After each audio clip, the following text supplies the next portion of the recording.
Hey there, friend, yes, you, the one sitting there right now with your heart a little heavier than you let on. Maybe you're scrolling through this video because life has handed you one too many almosts, almost happy, almost loved, almost enough. You've been staring at the bride in your own story for far too long, replaying what went wrong, wondering if anyone will ever truly see the quiet strength you carry every single day. Well, lean in close. Because this story is for you. It's about a single dad who thought his best days were behind him, and the powerful woman who whispered 4 simple words that rewrote his entire future. Stick with me until the very last sentence, because by the end, I promise you'll feel something shift inside your own chest. You might even whisper those same words to yourself. Ready? Let's begin. The crystal chandeliers of the grand ballroom in downtown Chicago cast soft golden light over 200 perfectly dressed guests, but Alex Thompson stood on the edge of it all like a shadow that had wandered in by mistake. 36 years old, calloused hands tucked into the pockets of a rented tuxedo that still smelled faintly of the dry cleaner's plastic, he watched his college roommate Marcus exchange vows with the glowing bride. Alex's eyes, however, weren't on the happy couple. They were locked on the bride's radiant smile, the same smile his own wife, Lauren, had worn 8 years earlier before the weight of motherhood and unspoken pain had driven her out the door when their son Noah was only 6 weeks old. "I can't do this," she had sobbed that rainy night. "I'm drowning, Alex. You're better at this than me." And just like that, she was gone. No calls. No birthday cards. Just silence and a little boy who asked every night why mommy didn't love him enough to stay. So Alex stayed. He worked double shifts at the auto shop, learned to braid Noah's hair with YouTube tutorials, cooked spaghetti on a hot plate because the kitchen in their tiny apartment only had 2 working burners. He gave up night classes toward an engineering degree, gave up dating, gave up dreaming. Tonight he had left Noah with his aging mother so he could be here for Marcus, the one friend who had never made him feel small. But standing alone near the marble pillar, wine untouched in his hand, Alex felt the old ache rise like floodwater. Every laugh from the dance floor, every clink of glasses, every tender kiss between the newlyweds carved another groove into the scar tissue around his heart. He couldn't look away. The bride's happiness was a mirror reflecting everything he had lost. That was when she appeared. Sophia Grant moved through the crowd like someone who owned the air itself. At 33 she was already the CEO of Grant Innovations, the tech firm whose sleek apps helped hospitals run smoother and small businesses dream bigger. Her emerald green gown hugged her athletic frame with quiet power, diamonds at her throat caught the light but never outshone the sharp intelligence in her dark eyes. She had noticed Alex 30 minutes earlier, not because he was handsome in the obvious way, though he was, with that strong jaw and kind mouth, but because of what he did when no one was watching. When an elderly aunt struggled with her cane on the slick marble floor, Alex had stepped forward without a word, offered his arm, and guided her gently to her seat with a soft "Easy now, ma'am. I've got you." When a little flower girl dropped her basket and started crying, he knelt in his rented pants and helped her gather every petal, whispering something that made the child giggle through her tears. And when the toasts began, while others clapped politely, Alex's applause was the loudest, genuine, eyes shining with real happiness for his friend even as his own shoulders carried invisible weight. Sophia had seen men like him before in boardrooms, quiet warriors who carried entire worlds on their backs without asking for applause. But something about this one tugged at the lonely place behind her ribs. She had built an empire, yet every relationship in her life felt transactional, men who wanted her money, her status, or her body, never her heart. Tonight she was tired of pretending. She walked straight to him, heels clicking with purpose, and stopped so close he caught the faint scent of jasmine and something warmer, like vanilla and home. Alex startled, turning from the bride. Their eyes met, his stormy gray, hers deep brown and unafraid. "Stop looking at the bride," Sophia said, voice low, almost a secret between them. "Look at me." The words landed like a gentle thunderclap.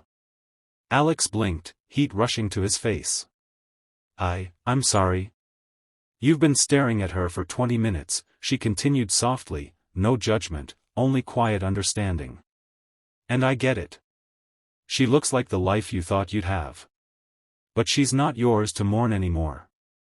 Sophia tilted her head, studying him the way she studied quarterly reports, seeing past the numbers to the story underneath. My name is Sophia Grant. And I think you're the most interesting person in this entire ballroom. He laughed once, a short, disbelieving sound. You must be confusing me with someone else. I fix cars for a living. My son is 8, and my biggest achievement this week was remembering to pack his lunch without peanut butter because he's allergic. I'm not confused, she replied, stepping even closer so the music and laughter faded into background hum. I watched you help that little girl. I watched you make my great-aunt smile like she hadn't in years. You're here celebrating someone else's happiness while your own heart is breaking, and you still stand tall. That's rare, Alex Thompson. That's powerful. He froze. How do you know my name? Marcus told me about his best man who couldn't make it because of work. Said his friend Alex was the most loyal man he'd ever known. She smiled, small and real. I asked around. Turns out you turned down a promotion last year so you could be home for Noah's school play. That kind of love, it doesn't go unnoticed forever. Tears pricked the corners of Alex's eyes before he could stop them. No one had ever spoken his name like that, like it mattered. Like he mattered. The ache in his chest cracked open wider, but this time it didn't feel like drowning. It felt like breathing for the first time in years. They talked for hours that night, on the balcony under string lights, then at a quiet corner table after the cake was cut. He told her about the nights he cried in the shower so Noah wouldn't hear. She told him about the panic attacks in private jets, the fear that success had made her unlovable. When the band played the last slow song, Sophia took his hand. I'm not offering pity, Alex. I'm offering a conversation that doesn't have to end tonight. Call me tomorrow.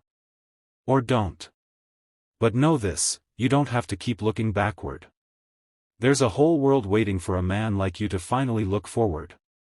She slipped a simple white business card into his palm, gold lettering, no flashy title, just her name and number, and walked away, leaving him standing under the Chicago stars, heart pounding like it had remembered how to hope. 3 days later, Alex sat in the gleaming lobby of Grant Innovations, Noah's drawing of a red race car clutched in his sweaty hands like a talisman. He had almost thrown the card away twice. What could a CEO possibly want with a broke single dad who still drove a 2009 Honda with duct-taped side mirror? But something in Sophia's voice had lodged itself in his soul and refused to leave. So here he was, wearing his best, and only, button-down, feeling every inch the imposter.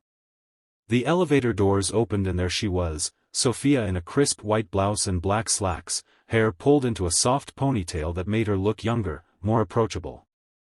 She smiled like they had known each other for lifetimes. You came, she said simply. I almost didn't, he admitted. I'm glad you did. She led him to her office, floor-to-ceiling windows overlooking the lake, but the space felt warm, lived in, family photos on the shelves. She was close with her younger sister, a half-finished crossword on the desk, a small framed quote that read, "The best view comes after the hardest climb." They talked for 2 hours. Not about business at first, but about life. She asked about Noah's favorite dinosaur, T-Rex, obviously, and whether Alex still dreamed of engineering. He asked about the scar on her wrist from a rock-climbing fall in Colorado and why she had started the company after her father's heart attack. The walls between them dissolved like morning mist. Then she leaned forward. I have an opening for a senior operations coordinator in our logistics division. The salary is solid, enough to get you out of that apartment, cover Noah's future, maybe even let you finish those night classes. It's not charity, Alex. I reviewed your background. You managed inventory, scheduled crews, and cut costs by 23% at that auto shop even while raising a child alone. That's leadership. I want you on my team. He stared at her, stunned. Why me? There are 100 more qualified people out there. Because they don't have your heart, she answered. And because I haven't stopped thinking about you since that wedding. Because when you look at me, I feel seen too, for the first time in years. The job changed everything, but the real transformation happened in the small moments that followed. Alex started work on Monday. By Wednesday, Sophia was canceling a board meeting to attend Noah's soccer game after Alex mentioned the boy had scored his first goal. She sat on the metal bleachers in her designer coat, cheering louder than any parent when Noah's team won. That weekend Alex cooked spaghetti in her penthouse kitchen while she and Noah built Lego towers on the living room floor. Laughter filled spaces that had been silent for too long. But challenges came, as they always do when two guarded hearts try to open. Alex's fear of abandonment roared back one rainy evening when Sophia had to fly to New York for an emergency deal. "You'll leave," he whispered into the phone, voice cracking. "Everyone does. I'm just the single dad who fixes things." You. Sophia listened, then flew back a day early, showed up at his door at midnight with takeout and tears in her eyes. "I'm not her, Alex. I'm not running. I'm choosing you, every messy, beautiful part." Sophia's own walls cracked when a jealous ex from her past leaked a tabloid story claiming she was dating down for publicity. Headlines called Alex a charity case. He almost quit the job to protect her image. But she marched into his apartment, took his face in her hands, and said, "Let them talk. I built this company so I could choose who I love. And I choose you. Every single day." Slowly, beautifully, they healed each other. Alex finished his degree online, walking across the stage with Noah on his shoulders and Sophia cheering from the front row. Sophia learned to leave the office at 5, to dance barefoot in the kitchen, to let herself be held without calculating the risk. Their love wasn't fireworks and grand gestures, it was quiet mornings making pancakes, hospital runs when Noah got the flu, whispered, "I love you," over late-night conference calls when she was across the country. 1 year after that wedding whisper, on a quiet dock by Lake Michigan at sunset, Alex got down on one knee with a simple silver ring he had saved for 6 months to buy. Noah stood beside him holding a sign that read, "Will you be my mom too?" Sophia laughed through happy tears, pulled them both into her arms, and whispered back the words that had started it all, "I've been looking at you the whole time." And in that moment, two broken people became one unbreakable family. So here we are, friend. You made it to the end. Maybe you're wiping your eyes right now, or maybe you're smiling with that warm glow in your chest. This story isn't just about Alex and Sophia. It's about you. Whatever you've been staring at, the failed relationship, the lost dream, the version of yourself you think no one could ever love, stop. Right now. Look up. Look at the person you are today, the fighter, the caretaker, the quiet hero who keeps showing up. The right person, the right opportunity, the right love, it finds you the moment you stop looking backward and start believing you deserve to be seen. You are enough. You are powerful. And your whisper is coming. Now go out there and live the next chapter of your own beautiful story. I'll be cheering for you, until the very end.